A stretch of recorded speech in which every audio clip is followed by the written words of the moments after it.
Ebikolwa by'Abatume ssuula 17 olunyiriri olusooka okutuuka ku lusembayo. Awo batambula ne bayite Amfipoli ne Apoloniya ne batuuka e Sesolonike eyali ekkuŋŋaaniro ery'Abayudaaya.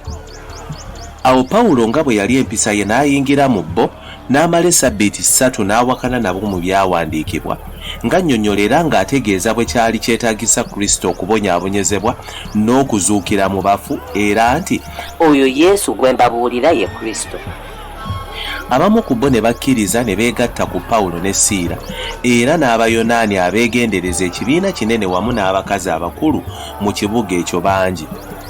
Naye Abayudaaya ne bakwatibwa obujja ne batandika akeegugungo mu kibuga.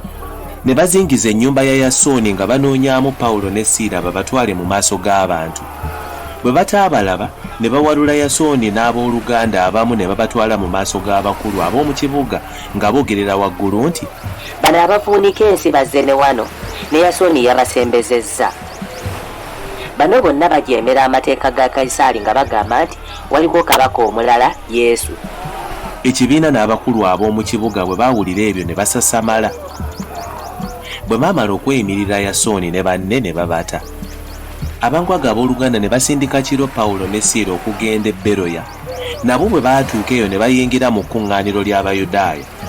Naye Abayudaaya ab'omu Beroya baali balungi okusinga ab'e Sesolonika kubanga bakkiriza ekigambo n'omwoyo amangu ennyo, buli lunaku ne banoonya mu byawandiikibwa obanga ebyo bwe biri bwe bityo.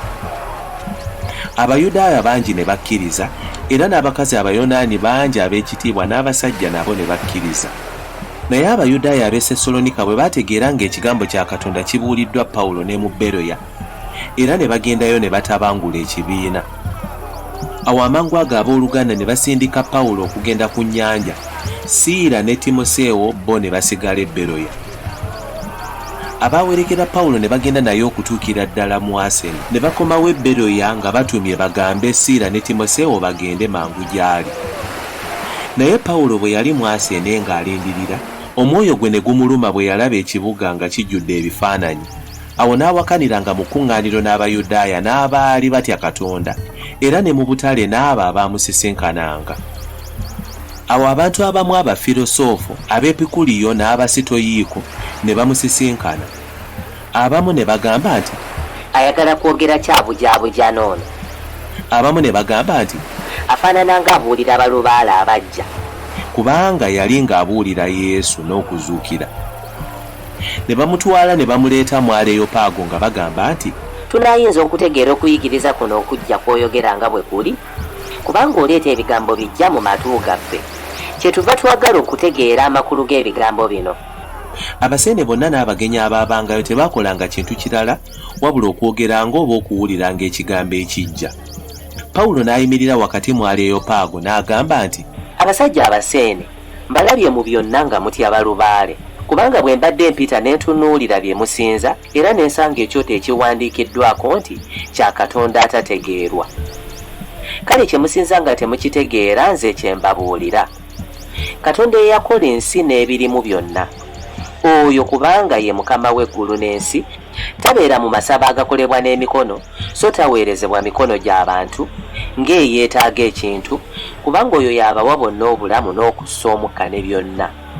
Yakola okuva ku omu ku buli ggwanga ly'abantu okutuulanga ku nsi enjuyi zonna, bwe yalagira n'ayawulamu ebiro n'ensalo z'okutuulamu kwabwe. Banoonyenga Katonda mpozi bawammanta okumulaba newankubadde nga tali walamu buli omu ku ffe, kubanga mu oyo tuba balamu, tutambula, tubeerawo era ng'abamu abeewammwe abayiiya bwe bagamba nti kubanga era tuli zadde lye. Kale bwe tuli ezzadde lya Katonda, tekitugwanira kulowooza nti Katonda afaanana zaabu oba ffeeza oba jjinja, ebyolebwa n'obukabakaba n'amagezi g'abantu. Kale Katonda ebiro ebyo eby'obutamanya teyabitunuuliranga, naye kaakano alagira abantu bonna bali wonna wonna okwenenya, kubanga yateekawo olunaku lwagenda okusaliramu omusango ogw'ensonga ensi zonna mu muntu gwe yayawulamu bwe yamala okuwa bonna ekikkirizisa bwe yamuzuukiza mu bafu.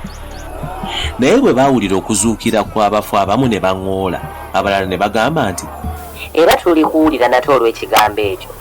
Bwe batyo Pawulo n'abavaamu wakati, naye abasajja abamu ne beegatta naye ne bakkiriza. mu abo Diyonusiyo omwa Areopaago n'omukazi erinnya lye Damali n'abalala wamu nabo.